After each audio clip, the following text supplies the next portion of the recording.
So I saw the transition coming, right? Yeah. So I'm cutting hair, we doing curls, we doing blackouts. But I started noticing some of my curl clients wasn't coming back, so I'm like, let me call them, see what they up. This is why when you're doing hair as a stylist, the follow-up calls to your clients are very important because people go through transitions and they're like, hey man, you ain't been to get cut in a while. Oh no, I've been letting it grow out, I'm about to grow locks. But you don't do locks, right? And the person that do locks, which is me, I do cuts too. You got more in the toolbox. Exactly, right? So people don't do follow-ups.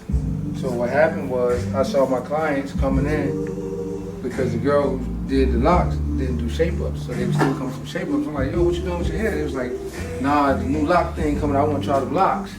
But we was just doing the twist first. You know, you start off with the twist. And I was like, who did it? They told me who did it. It was a friend of mine. I called, I said, hey, I want to learn that what you're doing. She's like, oh, don't take my thing and run with it. I said, well, it's not your thing because it's going to get bigger than you. How much you charge me to teach me? She wouldn't teach me.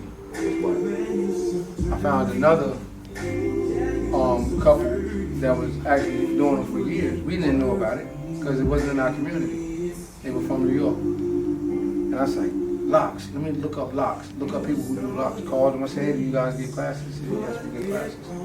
Went to this class, been going ever since. Never forget the year, 1997. 1997. And I never stopped, I never looked back.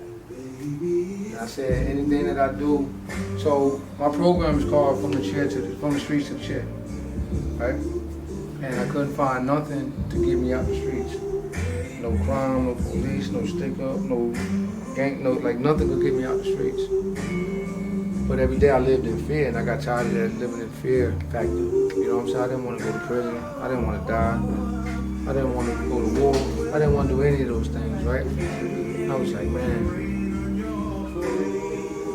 A good friend of mine came, I used to borrow his clothes out of his trunk and he came and said, hey, I opened up a barbershop. I see you make a lot of money, right? I'm 21 at the time.